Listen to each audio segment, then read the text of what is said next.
Bulletin sponsored by उत्तम Singh academy Rewa. नमस्कार, Vindhya times में आपका स्वागत है। वक्त हो चला है आज की बुलेटिन की खबरों का। पहली खबर की बात करते हैं।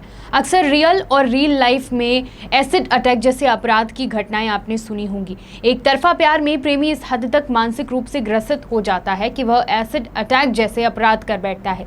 रीवा जिले के जनेह थाने के पनासी गांव से एक ऐसा ही मामला उजागर हुआ है जहां एक तरफा प्यार में दो बच्चों के पिता ने युवती सहित दो भतीजियों पर एसिड अटैक कर दिया। इस पूरे मामले में एसपी की तत्परता से आरोपी पकड़ा गया है। जिले के जनेह थाना क्षेत्र अंतर्गत ग्राम पनासी में निवासी उमाशंकर माझी ने घर के अंदर सो रही युवती सहित उसकी दो भतीजियों के ऊपर एसिड अटैक कर दिया। घटना के बाद भाग रहे आरोपी को तकरीबन 100 किलोमीटर तक पीछा करने के बाद पुलिस ने घेराबंदी कर गिरफ्तार कर लिया है। मामले को गंभीरता से लेते हुए पुलिस अधीक्षक राकेश कुमार सिंह घटनास्थल पर पहुंचे। आरोपी से फिलहाल पूछताछ की जा रही है। जानकारी के मुताबिक पनासी गांव निवासी उमाशंकर माझी, जो दो बच्चों का पिता है, वह गांव की एक युवती से एक तरफा प्यार करता था। आरोपी को जब पता चला कि युवती की शादी होने वाली है तो पहले उसने शादी तोड़वाने का प्रयास किया और जब उसमें सफल नहीं हुआ तो युवती सहित उसकी दो भतीजियों के ऊपर सोते समय घर के छप्पर में चढ़कर एसिड फेंक दिया। आरोपी ने एसिड पास के ही एक सर्राफा व्यापारी से खरीदा था, जिसकी तलाश पुलिस कर रही है। घटना की सूचना पर जहां वरिष्ठ अधिकारी मौके पर पहुंचे, वहीं पुलिस अधीक्षक सहित शहरी क्षेत्र के समस्त थाना प्रभारियों ने शहर में घेराबंदी कर आरोपी को पकड़ लिया है। उससे पूछताछ जारी है और महिला का इलाज रीवा के संजय गांधी अस्पताल में चल रहा है। मध्य प्रदेश कांग्रेस में कमलनाथ अब संगठन को मजबूत करने और ताकत देने के लिए तमाम जिलों में संगठन प्रभारी की नियुक्ति कर रहे हैं, जिसके तहत रीवा जिले में चौधरी राकेश सिंह चतुर्वेदी की नियुक्ति की गई है। पिछले दिनों मध्य प्रदेश में कांग्रेस की सरकार गिरने को लेकर कमलनाथ ने विंध्य को भी जिम्मेदार बताया था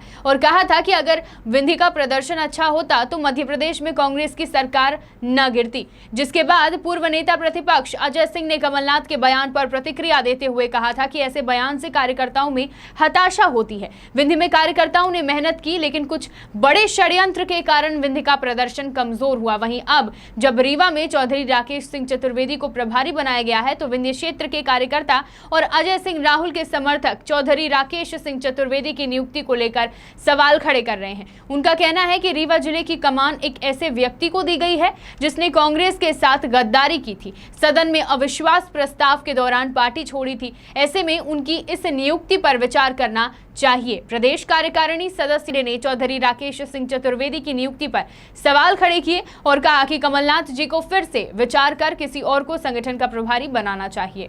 चौधरी राकेश सिंह साहब की सिफारिश की है, पैरवी की है कि उनके आने से बहुत अच्छा रहेगा। ये उनके निजी विचार हो सकते हैं।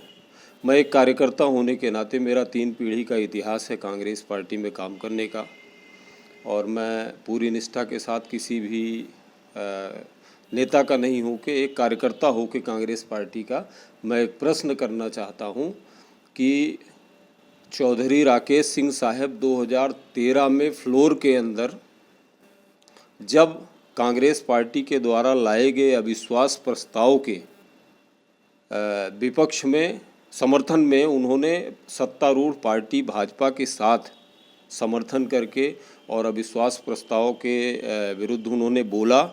उसके बाद उन्होंने भाजपा की सदस्यता ले ली। तत्कालीन कांग्रेस अध्यक्ष माननीय भूरिया जी ने उनका पार्टी से 6 साल के लिए निष्कासन किया।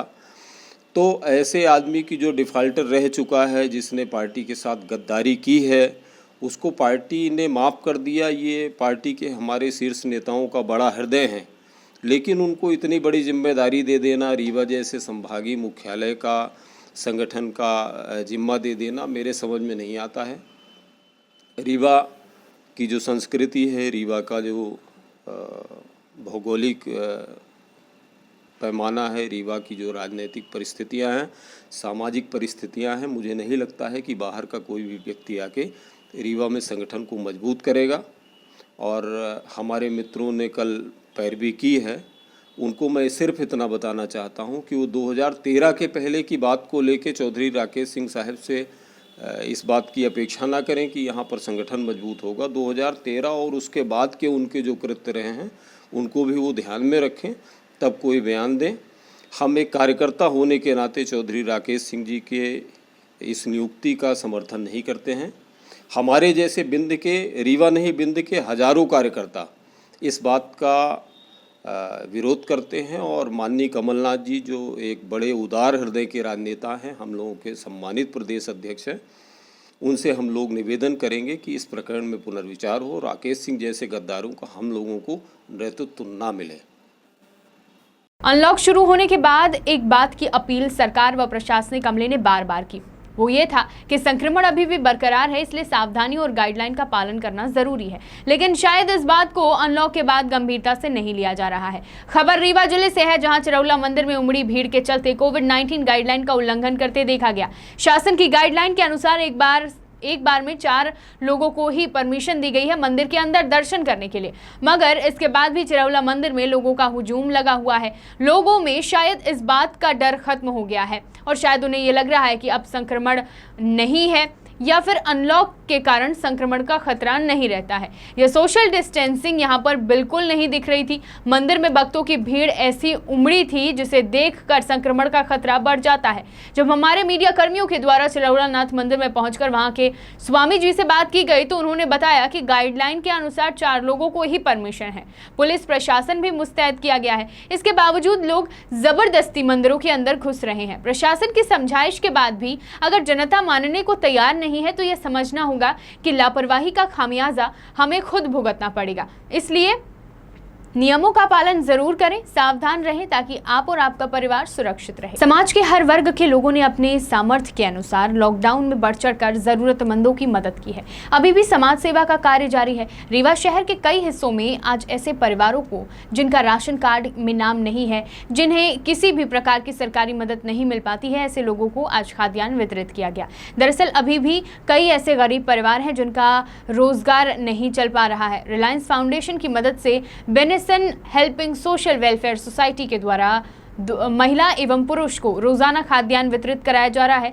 वहीं अनाथालय में जाकर बच्चों को राशन का पैकेट व मास्क भी वितरित किए गए। शहडोल में कोरोना संक्रमण की रफ्तार कम होने पर प्रशासन ने ढील देते हुए ऑड इवन के तर्ज पर निर्धारित दिन राइट और लेफ्ट यानी दाहिने और बाहिने प्रणाली से दुकान संचालन की अनुमति दी, जिसका जायजा लेने आज पुलिस अमला सड़क पर उतरा, जहां कुछ लोग नियम विरुद्ध निर्धारित दिन नहीं होने के बावजूद दुकान खोलते पाए गए, जिन पर चालानी कार्यवाही की गई और उन्हें समझाइश भी मिली। सोमवार से शहडोल में दाईं और बाईं प्रणाली से दुकान संचालन की अनुमति दी गई है, जिसके लिए प्रशासन व पुलिस ने पहले ही तैयारियां कर ली थी। इसी बात का जायजा लेने आज पुलिस अधिकारी सड़क पर उतरे और पुलिस अधिकारियों की टीम ने जायजा लिया। इस दौरान कई दुकानदारों ने अपनी बारी नहीं होने के बावजूद दुकानें खोले रखी थी, जिनकी चालानी कार्यवाही की गई। साथ ही उन्हें समझाइश भी दी गई। गलियों में घूम घूम कर व्यवस्थाओं का मुआयना शहडोल पुलिस द्वारा किया गया। शहडोल से पंकज राव की रिपोर्ट। लग रही ठीक है सर, 2 दिनों से लगातार पुलिस अनलॉक का भ्रमण कर रही है। एक दिन बाएं तरफ की दुकान खोली थी, दूसरे दिन दाएं तरफ की। क्योंकि जिले में जिला क्राइसिस मैनेजमेंट की बैठक के अनुसार 6 तारीख से क्राइसिस मैनेजमेंट की बैठक हुई और उसके बाद में सोमवार से अनलॉक की प्रक्रिया चालू हुई है। तो ये तय हुआ था कि दाहिने और बाएं तरफ की दुकानों को बारी बारी से खोला जाना है। तो इसको लेकर जनता में भ्रम न हो, इसलिए हम लोगों ने सर्वे करवा के बाकायदा चिन्हित किया। चिन्हित करने के बाद इसके स्टिकर लगवाए हैं, पंपलेट्स लगवाए हैं, दुकानदारों को जागरूक किया है और व्यवस्था सुचारू रूप से चले। जिनकी दुकान खोलने का क्रम है वही दुकान खोले, इसके लिए हम सभी अधिकारियों ने पैदल भी भ्रमण किया है और लगातार 2 दिनों तक हम लोगों ने शहर में भ्रमण किया है। उससे काफ़ी कुछ व्यवस्था अच्छी है। जिन दुकानदारों को भ्रम था उसका भ्रम दूर हुआ है। जहां हमें समझाइश देना था बिना मास्क के कुछ लोग मिले, उनकी चालानी कार्रवाई हुई है और एक जनता में अच्छा मैसेज हुआ है। लोगों में काफ़ी जागरूकता है और कोरोना गाइडलाइन का पालन हुआ। बढ़ते हैं बुलेटिन की आखिरी खबर की ओर, जहां एक और 100% वैक्सीनेशन करने के लिए जिला प्रशासन हर संभव प्रयास कर रही है, तो वहीं दूसरी ओर इस काम में लगे स्वास्थ्यकर्मी लापरवाही बरत रहे हैं, जिससे शासन के इस वैक्सीनेशन के कार्य को सही दिशा नहीं मिल पा रही है। स्वास्थ्य विभाग की लापरवाही का यह नजारा जिले के अंतिम छोर स्थित बाणसागर के ग्राम पंचायत कुम्हिया का है, जहाँ वैक्सीनेशन के कार्य में लगे कर्मचारी समय से पहले ही वैक्सीनेशन का कार्य बंद कर निकल गए, जिससे वैक्सीन नहीं लगने से नाराज लोगों ने आपत्ति जताई। इतना ही नहीं, भाजपा मंडल अध्यक्ष बाणसागर ने आपत्ति जताई और मामले की शिकायत उच्च अधिकारियों से की। जिले के अंतिम छोर स्थित बाणसागर के ग्राम पंचायत कुम्हिया में वैक्सीनेशन के लिए कैंप लगाया गया था। कोरोना वैक्सीन लगवाने आ रहे युवाओं की भीड़ को देखते हुए स्वास्थ्य विभाग के कर्मचारी सोमवार शाम 4:30 बजे तक 207 युवाओं को वैक्सीन लगाई और 4:30 बजे के बाद वैक्सीनेशन कैंप बंद कर दिए।